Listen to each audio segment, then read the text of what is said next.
Hello friends, welcome to MRK Study. In this video talking about ONGC, HPCL, IOCL. यहाँ पे हम तीनों की तैयारी करने वाले हैं नॉन टेक, ठीक है। IOCL का एग्जाम आपको सितंबर के बाद वैकेंसी निकलेंगी जाके। HPCL का भी चल रहा है, आपका ONGC का भी चल रहा है, ठीक है। तो ये आप अच्छे से तैयार करिए। नॉन टेक भी बहुत पूछा जाता है, ठीक है। तो टेक्निकल की क्लास है, बाकी बहुत सारी क्लास टेक्निकल करवा रखा है मैंने, बाकी आप नॉन टेक भी देखते हैं, ठीक है। तो सेट नंबर 2 है, आपको सर्च कैसे करना है, जैसे ONGC set number 2 by MRK study, इस तरीके से। फिर सेट नंबर 3 ऐसे करके, ठीक है। MRK स्टडी जरूर लिखना सर्च में, ठीक है। ये हो गया। चलिए, तो आपसे सभी लोगों से आशा करता हूँ कि आप सभी लोग क्या करेंगे, वीडियो को लाइक जरूर करेंगे, चैनल को जरूर सब्सक्राइब कर लेना, सभी लोग जो भी टेक्निकल वाले बंदे हैं, ठीक है। तो सबसे पहले हम यहाँ पे वीडियो में देखेंगे, नॉन टेक में देखो रीजनिंग करवाऊंगा, मैथमेटिक्स करेंगे और इंग्लिश करेंगे और जीके करेंगे, ठीक है। ये 4 चीज़ें पूछी जाती हैं। चलो देखते हैं भाई। पहला क्वेश्चन देखिए, इस क्वेश्चन का आंसर बताइए सभी लोग कि क्या आंसर रहेगा correct answer. Select the number that will come next in the number series. मतलब हिंदी में क्या है कि आपको नेक्स्ट सीरीज बतानी है। जैसे 4 के बाद 10 है, 10 के बाद 18 है, ठीक है। 4 के बाद 10 है, 10 के बाद 18 और 28, 40 और 54, ठीक है। क्या आएगा बताइए। 4 है, 10 है और 18 हो गए, 28, 40 एंड 54, ठीक है। ये है। तो कैसे करेंगे भाई, यहाँ पे देखो 4 अगर मैं 10 करूँगा तो प्लस कितना हो जाएगा हमारा, प्लस 6 हो जाएगा, ठीक है। 10 में 18 जोड़ूंगा तो प्लस 8 हो जाएगा, 8 हो जाएगा। यहाँ पे 18 में प्लस 28 तो प्लस 10 हो जाएगा, ठीक है, 10। अब 28 में अगर मैं 40 करूँगा, यहाँ पे 40 प्लस हो रहा है तो कितना हो जाएगा भाई, 12, ठीक है। प्लस 12 अगर करूँगा तो ये हो जाएगा। यहाँ पे अगर 40 में 54 जोड़ूंगा तो प्लस 16 हो जाएगा, ठीक है, प्लस 16। तो यहाँ पे कितना जोड़ने वाला है। अब 54 में अगर मैं देखो यहाँ पे 6, 8 प्लस 2 2 करके बढ़ रहा है तो 16, 18 जोड़ूंगा, ठीक है। 18 अगर जोड़ूंगा तो कितना आ जाएगा। अरे यहाँ पे थोड़ा सा मिस्टेक हुआ है, देखो यहाँ पे 14 होगा, ठीक है। यहाँ पे 14 होगा, 14। तो 14 प्लस 16 जोड़ूंगा मैं आगे, ठीक है। यहाँ पे 54 में 16 जोड़ूंगा मैं, तो 16 जोड़ेंगे भाई तो कितना, 6 और 4 10 की जोड़ हासिल 1 और 5 7 आ जाएगा, ठीक है। तो 70 आपका आंसर करेक्ट हो जाएगा यहाँ पे, ठीक है। 70 आंसर करेक्ट हो जाएगा, कोई दिक्कत नहीं है। आगे चलते हैं, नेक्स्ट क्वेश्चन का आंसर बताइए। कह रहा है स्टेटमेंट है ये, ठीक है। स्टेटमेंट बहुत आते हैं अभी क्वेश्चन, बहुत ज़्यादा। तो देखिए कह रहा है ऑल हुक आर हैंगर, मतलब सभी हुक हैंगर हैं, ठीक है। सम हैंगर आर लॉक, मतलब कह रहा है कुछ हैंगर ताले हैं। तो यहाँ पे कंक्लूजन में क्या दे रहा है, सम लॉक आर हैंगर, मतलब कुछ लॉक हैंगर है। ऑल लॉक आर हुक, सभी लॉक हुक है। तो हम पहले के अनुसार करेंगे, ठीक है। यहाँ पे इसके अनुसार हम करने वाले हैं, पहले के अनुसार। तो क्या है, सभी हुक हैंगर हैं, तो सभी हुक मैं क्या कर रहा हूँ, इंग्लिश में करूँ, चलो ओके इंग्लिश में करते हैं। देखो सभी हुक है, ठीक है। इस तरीके सभी हुक हैंगर, ऐसे करेंगे, हैंगर HANGER, ठीक है। हैंगर हो गया। और कुछ हैंगर ताले हैं, तो कुछ का मतलब क्या होता है कि अपना हम टच करेंगे ऐसे करके और ये ताले हो जाएंगे, मतलब लॉक, ठीक है। ये लॉक हो जाएंगे। अब देखिए यहाँ पे कंक्लूजन में देखिए क्या है कि कुछ लॉक हैंगर है, कुछ लॉक हैंगर है, भाई सही है, पहला कंक्लूजन तो सही है, ठीक है। ये वाला तो सही है। ऑल लॉक आर हुक, मतलब ऑल लॉक हैं, सभी लॉक हुक तो नहीं है, ठीक है। सभी लॉक तो हुक नहीं है, कुछ है हैंगर, तो ये दूसरा वाला हमारा गलत हो जाएगा। तो पहला वाला सही है, ठीक है। पहला वाला हमारा करेक्ट आंसर हो जाएगा, ठीक है। समझ में आ गया होगा। देखिए ये कुछ रूल्स हैं, वो आपको सीखने पड़ेंगे। अगर आपको रूल्स सीखने हैं तो आप मुझे बता दीजिएगा, बाकी आप सब जानते होंगे कि आप सब डिप्लोमा करे हुए हैं, ठीक है, सभी जानते होंगे। चलिए यहाँ पे क्वेश्चन नंबर 3 देखिए, choose the option that best completes the relationship cattle herd and sheep, मतलब मवेशी है, झुंड है, भीड़ है। इसके बाद क्या आएगा, देखिए मवेशी जो होते हैं वो झुंड को देखते हैं, ठीक है। भीड़ का जो होता है वो भाई क्या होता है, वो दल होता है, ठीक है, फ्लॉक। क्या बोलेंगे उसको, क्या बोलेंगे, फ्लॉक, ठीक है। आंसर दीजिए सभी लोग, ठीक है। जितने भी लोग देख रहे हैं वो सभी लोग कमेंट बॉक्स में आंसर जरूर देना, जिससे मुझे भी पता चले कि आप कितना आंसर दे रहे हो, ठीक है। फ्लॉक हो गया, तो फ्लॉक बोलेंगे, ठीक है। चलो आगे देखते हैं question number 4, which one of the given response would be meaningful order of the following words. कह रहा है वुड है लकड़ी, बुक है किताब, फैक्ट्री पेपर और प्रिंट। तो सबसे पहले यहाँ पे क्या आने वाला है बताइए भाई। सबसे पहले हमारा क्या आएगा, देखिए सबसे पहले हम क्या करेंगे, सबसे पहले हमारा आएगा वुड, ठीक है, लकड़ी आएगी, वुड आएगा, ठीक है, 1 नंबर पे। उसके बाद क्या करेंगे हम, वुड का 3 नंबर पे फैक्ट्री में ले जाएंगे, ठीक है, फैक्ट्री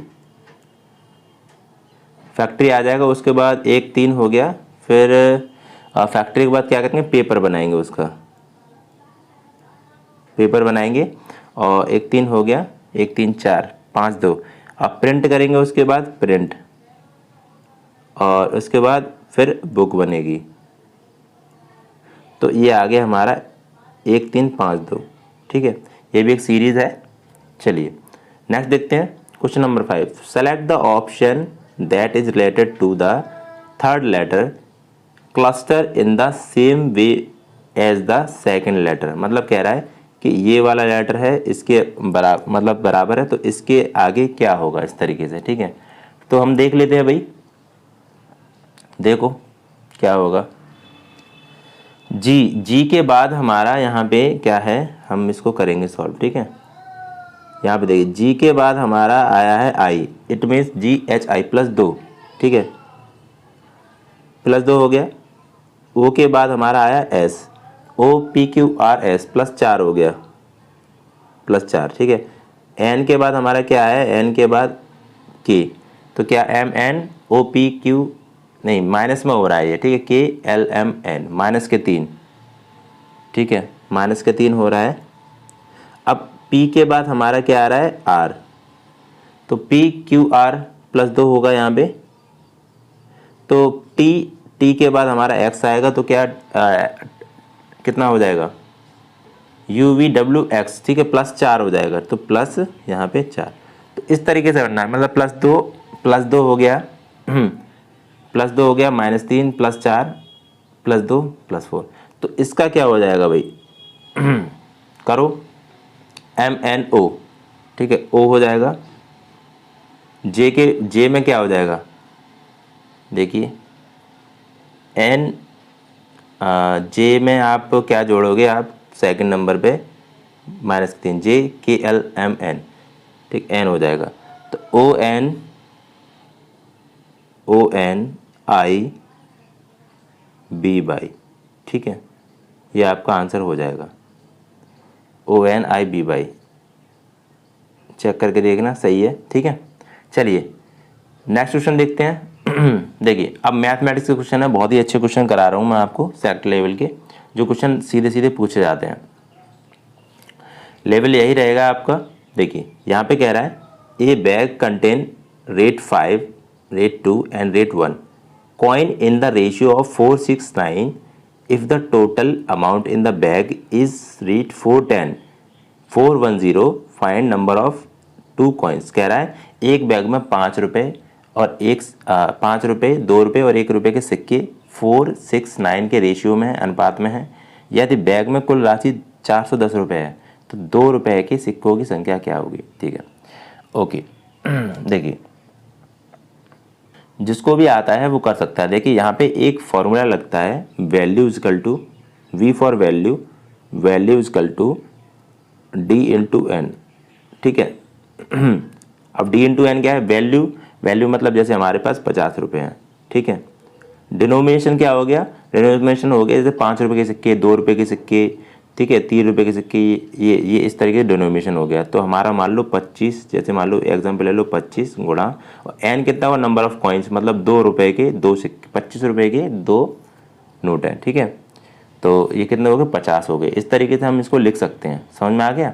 V फॉर डिनोमिनेशन वो वैल्यू होगा टोटल, डिनोमिनेशन मैंने आपको बता दिया, D फॉर डिनोमिनेशन है, ये D है, ठीक है, ये D है, और N मतलब नंबर ऑफ कॉइन्स, ठीक है। अब यहाँ पे करते हैं, तो ये चीज़ हो गई। अब हमारा दिया क्या है, D दिया है, देखो डी दिया है 5 रुपये, 2 रुपये और 1 रुपये। हम कैसे लिखेंगे? डी दिया है, देखो 5 रुपये, ठीक है, 2 रुपये और 1 रुपये, इस तरीके से लिख लेंगे। और नंबर ऑफ कॉइन का जो रेशियो दे रखा है आपको, कितना दे रखा है? 4 6 9, ठीक है। तो 4 6 9, ठीक है, ये आपको रेशियो दे रखा है। अब आपको क्या करना है? वैल्यू, अब यहाँ पे वैल्यू आपको निकालनी है, ठीक है। वैल्यू भी आपको दे रखी है, इसने वैल्यू आपको दे रखी है 410, 410। तो वैल्यू हमें निकालनी है, तो v बराबर डी इंटू एन होता है, ठीक है, डी इंटू एन, v बराबर डी इंटू एन होता है। तो हम क्या करेंगे? v बराबर डी इंटू एन करेंगे। तो d कितना है हमारा? देखो इसका गुणा कर दोगे आपस में, इसका गुणा कर दोगे,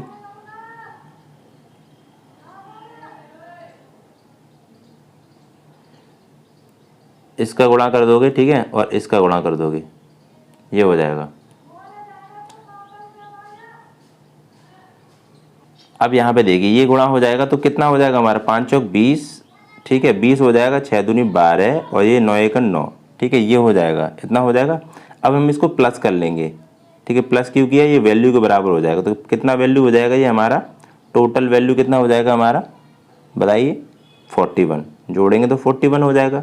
और हमारा 41 रेशियो तो कितने के बराबर दे रखा है? 41 दे रखा है 410 रुपये के बराबर, ठीक है। तो 410 रुपये हम यहाँ पे कर देंगे, ठीक है, ये चीज़ होगी। तो एक रेशियो बराबर 410 बटे 41, तो 41 से ये कट जाएगा। तो हमारा एक रेशियो की वैल्यू आ जाएगी 10 रुपये, ठीक है, 10 रुपये आ जाएगी। तो हमें कितना निकालना है? 2 रुपये के सिक्के निकालने हैं। तो 2 रुपये के सिक्के कितने हैं भाई? 2 रुपये के सिक्के 6 हैं, ठीक है। तो 6 का हम गुणा कर देंगे 10 में, तो हमारा आ जाएगा 60 रुपये, ठीक है। आंसर हमारा कितना आ जाएगा? 60 रुपये। समझ में आ गया होगा भाई, ठीक है। तो 60 रुपये हमारा आंसर होगा करेक्ट। तो ऐसे करेंगे ये क्वेश्चन। बाकी देखिए नेक्स्ट क्वेश्चन देखिए, ए और बी किसी काम को 12 दिन और 16 दिन में पूरा करते हैं। दोनों मिलकर उस काम को 3 दिनों तक साथ करते हैं, फिर ए छोड़ देता है। तो बी उस काम को, बचे हुए काम को अकेले कितने दिनों में करेगा? ठीक है भाई, चलो करते हैं इसको। तो ए और बी, ठीक है, ए किसी काम को कितने दिन में करता है? ए करता है आपका 12 दिन में और बी करता है कितने दिन में? 16 दिन में, ठीक है। दोनों का एलसीएम लोगे 12 16 का, तो आपका आ जाएगा कितना? 48, ठीक है।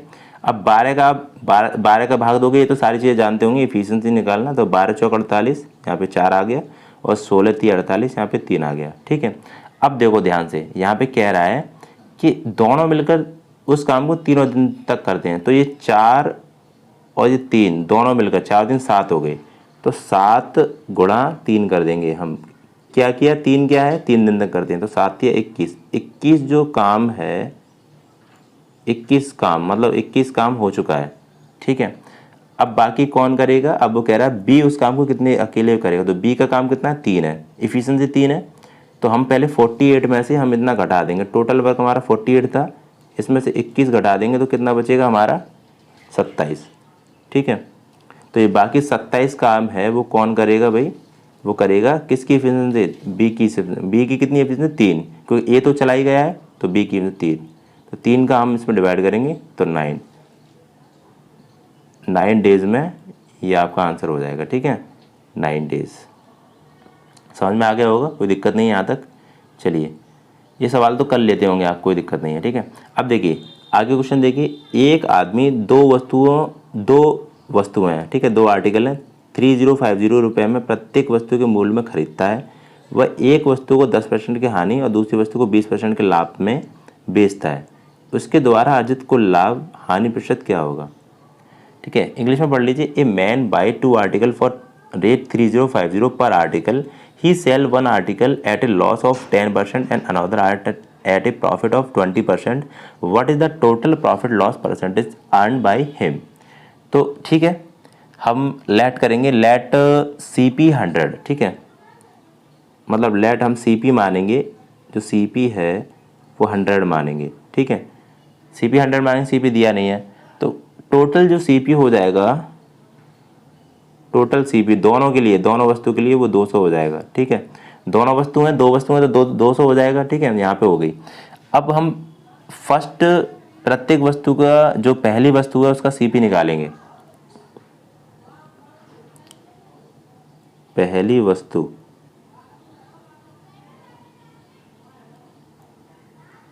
का सीपी, पहली वस्तु का देखो, पहली वस्तु हमारी जो है, देखिए यहाँ पे देखिए ये कह रहा है कि पहली वस्तु को 10% की हानि होती है, दूसरे पे 10-20% का लाभ होता है। तो हम पहली वस्तु पे 10% की हानि निकालेंगे। तो कैसे निकालेंगे भाई, देखो 100 तो हमने, अरे क्या हो जाता है, 100 हो गया। ठीक है, 100 गुणा 10% की हानि मतलब 90/100 कर देंगे। 100 से 100 कट गया तो हमारा आ जाएगा 90। ठीक है, ये आ जाएगा पहली वस्तु पर सीपी। दूसरी वस्तु पे क्या आ जाएगा भाई, दूसरी वस्तु पे जो एसपी है वो कितना हो जाएगा हमारा, वो हम निकालेंगे 100 इंटू कितना परसेंट, कितना दे रखा है, 20% का लाभ दे रखा है, तो 120/100 कर देंगे। 100 से 100 कटा तो हमारा आ जाएगा 120। ठीक है, तो टोटल यहाँ पे जो एसपी है वो कितना आ जाएगा, देखिए यहाँ पे जो ये है ना, वो ये है, हमने थोड़ा गलत लिख दिया है, यहाँ पे एसपी होगा। ठीक है, तो टोटल हमारा एसपी है, टोटल एसपी कितना हो जाएगा हमारा, कितना निकाला हमने, पहले तो निकाला कितना, 90 रुपये और प्लस 120 रुपये। ठीक है, तो कितना हो जाएगा 120, 210। ठीक है, प्रॉफिट कैसे निकालेंगे, देखो प्रॉफिट जो होगा, सबसे पहले देखो हमारा प्रॉफिट जो सीपी है हमारा 200 है। ठीक है, टोटल सीपी और टोटल एसपी जो निकाला 210, तो 210 में से हम घटा देंगे 200, तो हमारा 10 प्रॉफिट हो जाएगा। ठीक है, प्रॉफिट परसेंटेज कैसे निकालेंगे, प्रॉफिट कितना है हमारा 10 का, और सीपी हमारी कितनी है 200 हमने पहले निकाल रखी, इंटू 100, 0 से 0 कटा, 2 पंजे 10, तो 5% का यहाँ पे प्रॉफिट हो गया। ठीक है, 5% का प्रॉफिट,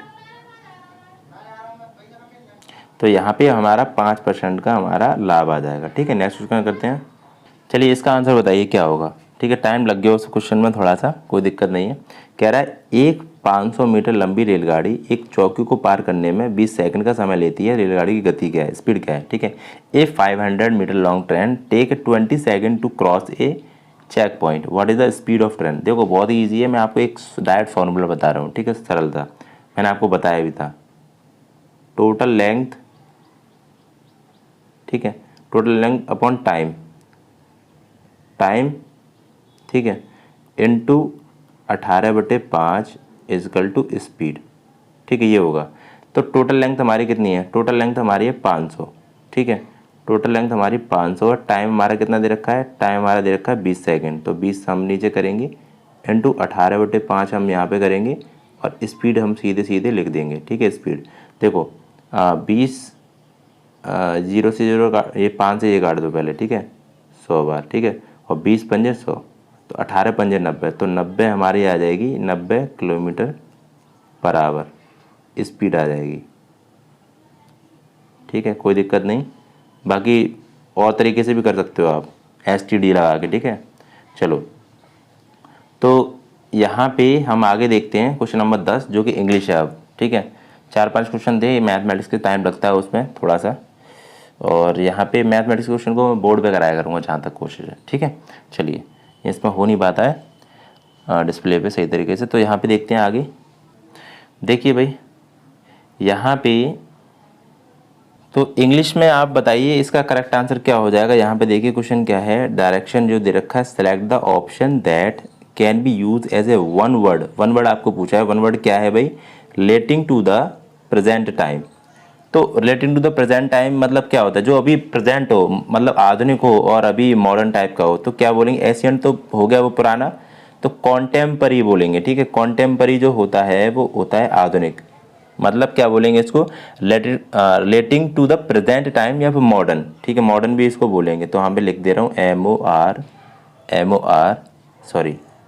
MODERN होता है। ठीक है, MODERN, मॉडर्न, ठीक है।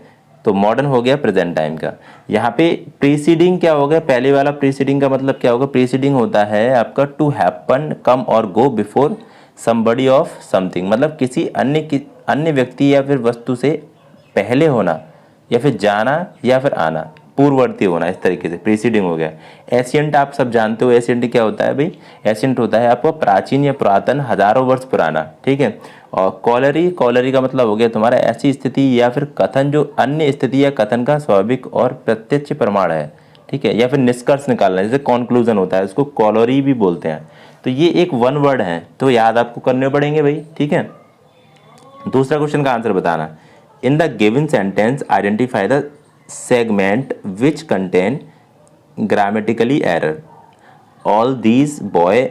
देखो यहाँ पे क्या बोल रहा है, आपको ये कह रहा है कि इसमें से कोई एक मतलब ट्रांसलेशन बताइए जिसमें गलत हो, तो कह रहा है all these boys have come to college, ठीक है, without few knowledge of English. देखो यहाँ पे जो फ्यू है वो गलत है, ठीक है, फ्यू नहीं आएगा, तो विदाउट फ्यू नॉलेज नहीं होता है, विदाउट एनी नॉलेज होता है, ठीक है। फ्यू मतलब कुछ नॉलेज ऐसा नहीं है, यहाँ पे हम बात करेंगे तो यहाँ पे क्या होगा, विदाउट एनी नॉलेज, तो ये गलत हो जाएगा कुल मिला के, ठीक है। नेक्स्ट देखते हैं, नेक्स्ट क्या है, choose the word with the correct spelling. भाई करेक्ट स्पेलिंग बतानी है, इसमें से कौन सी करेक्ट स्पेलिंग हो सकती है, आप बताइए क्या करेक्ट स्पेलिंग हो सकती है इसमें। डेफिस लिखा है, डिफ्यूज लिखा है, डेजर्ट लिखा है, डेजर्ट तो गलत ही हो गई, डिस्प्ले।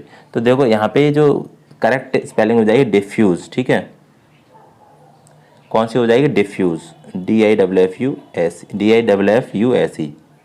तो ये एक सही स्पेलिंग है इसमें से। आगे देखते हैं क्वेश्चन नंबर 13, डायरेक्शन आपको दे रखा है, select the most appropriate synonyms of the given word. तो इसका सिनोनियम्स आपको बताना है, कॉमेरेंस, सिनोनियम्स बताइए भाई, क्या इसका सिनोनियम्स हो जाएगा, कॉमेरेंस का क्या होगा बताइए, start, shoot, stand and stop. तो सिनोनियम्स का मतलब होता है एक जैसे वर्ड, मतलब जैसे मैंने आपको बता चुका हूँ, ठीक है, पर्यायवाची। तो कॉमेरेंस मतलब हो गया स्टार्ट, ठीक है, स्टार्ट हो जाएगा, ठीक है। तो सिनोनियम्स और एंटोनियम, देखो इंटरमीडिएट आपके पास किताब है अगर कोई, तो आप उससे याद कर सकते हो, वहीं से क्वेश्चन आएंगे इंग्लिश के, ठीक है, हाई लेवल क्वेश्चन नहीं आएंगे। 10+2 की हाई स्कूल की जो किताब है, अब सिनोनियम्स बहुत सारे होते हैं, एंटोनियम्स भी बहुत सारे होते हैं, तो मैं ये तो इतनी जल्दी तो नहीं करा पाऊंगा, आप वीडियो से बस से पैटर्न देख सकते हो, प्रैक्टिस कर सकते हो डेली, ठीक है। तो आपको 7 बजे क्लास मिलेगी, डेली आपको ज्वाइन करना है, और जिस दिन क्लास नहीं आया आपको कमेंट में कमेंट करना है मुझे, ठीक है, व्हाट्सएप पे मैसेज करना है या फिर टेलीग्राम पे करना है, ठीक है। और अगर इसमें कुछ इंप्रूवमेंट भी आपको करना है जैसे, तो आप बता सकते हो। देखिए, select the most appropriate एंटोनियम्स for the given word. तो डिलाइट का जो एंटोनियम्स बताना है, एंटोनियम मतलब इसका उल्टा, तो क्या हो जाएगा भाई, सॉरो, ठीक है। डिलाइट मतलब खुशी होती है, सॉरो में क्या होता है, दुख, ठीक है, दुख होता है। तो बाकी ये जॉय, ग्ली एंड प्लेजर, ये सब खुशी वाले वो हैं, ठीक है। तो ये सिनोनियम्स हो जाएंगे इसके डिलाइट के, समझ में आ गया। चलिए अब यहाँ पे जीके का क्वेश्चन देखिए, कह रहा है अमृत, बहुत कोई दिक्कत नहीं है, हिंदी इंग्लिश दोनों में है, परेशान मत हो। Amrut scheme was launch under the sanitation programme in 2015, what is the full form of Amrut. Amrut की फुल फॉर्म क्या होगी इसमें से, aqua mission of rejuvenation and urban transmission, Atal mission for rejuvenation and urban transformation, and Amar mission for renewable and ultra transmission, and aqua mission for renewable and ultra transmission. बताइए, correct answer हो जाएगा आपका ये वाला, ठीक है, ये हो जाएगा Atal mission for renovation, rejuvenation, urban transformation, ठीक है, ये आपका करेक्ट आंसर हो जाएगा। नेक्स्ट देखिए, डेविस कप। डेविस कप जो होता है वो किससे संबंधित होता है, ये आपको बताना है। बताइए, डेविस कप जो होता है, डेविस कप वो किससे रिलेटेड होता है, बताइए क्या होगा इसका आंसर, टेनिस से, ठीक है। डेविस कप जो होता है टेनिस से। अब देखिए, जैसे मान लो क्रिकेट के कौन कौन से वो हो गई, क्रिकेट के बताइए, जैसे ऐसे या फिर रिलायंस कप हो गया, रॉथमैन ट्रॉफी हो गई, CK नायडू ट्रॉफी हो गई, इस तरीके से ये क्रिकेट के हो जाएंगे, ठीक है।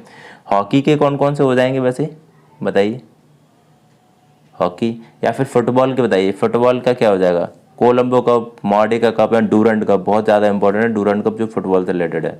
बैडमिंटन से जैसे थॉमस कप हो गया, अग्रवाल कप होगा, चड्डा कप होगा, दीवाना कप, ये होते हैं आपके बैडमिंटन से। तो टेबल टेनिस जो होता है उससे बहुत ज़्यादा आते हैं अभी आजकल, जैसे ये French open cup, US open cup, तो ये सारे याद कर लेने हैं आपको सही तरीके से, ये आते हैं क्वेश्चन, ठीक है। अब डायरेक्ट करंट अफेयर्स देख लेते हैं थोड़ा सा क्वेश्चन। अरब अमीरात who has been appointed as the director general of the bureau of civil aviation security recently. नागरिक उड्डयन सुरक्षा ब्यूरो का महानिदेशक हाल में किसे नियुक्त किया गया है? तो ये कह रहा है टू जुल्फिकर हसन को, ठीक है, ये इसका आंसर हो जाएगा। नेक्स्ट देखिए, which country has recently successfully test fired the hypersonic cruise missile Zircon. Zircon जो है हाइपर क्रूज मिसाइल जिरकॉन का सफल परीक्षण हाल में किस देश ने किया है? तो रसिया ने किया है, ठीक है, रसिया ने किया है। आगे देखते हैं, operation Mahila Suraksha has been started by the home. मतलब ऑपरेशन महिला सुरक्षा हाल में किसके द्वारा शुरू की गई है? तो रेलवे पुलिस फोर्स के द्वारा, ठीक है, इसको हम आरपीएफ भी बोलते हैं, ठीक है, आरपीएफ। तो रेलवे में जो फोर्स होती है, आपने पुलिस देखे होंगे, वो आरपीएफ होती है, ठीक है। तो रेलवे पुलिस फोर्स क्या? ऑपरेशन महिला सुरक्षा, ठीक है, ध्यान रख लेना, इसका आंसर हो जाएगा। Uttar Pradesh recently when has the world environmental day been celebrated. तो उत्तर प्रदेश के द्वारा हाल ही में विश्व पर्यावरण दिवस का कब मनाया गया? तो 5 जून को। इसकी थीम्स क्या है भाई? ओनली अर्थ, ठीक है, ओनली वन अर्थ, इसकी थीम्स है 2022 की। तो ये हो गया। बाकी देखिए इतने क्वेश्चन मैंने आपको करा दिए हैं, ठीक है, करीबन 20 क्वेश्चन होंगे, और बाकी मैं इम्प्रूवमेंट करूँगा इसमें कुछ और भी ऐड करने की। बाकी आप सभी लोग बने रहिएगा, चैनल को सभी लोग सब्सक्राइब जरूर कर लीजिएगा।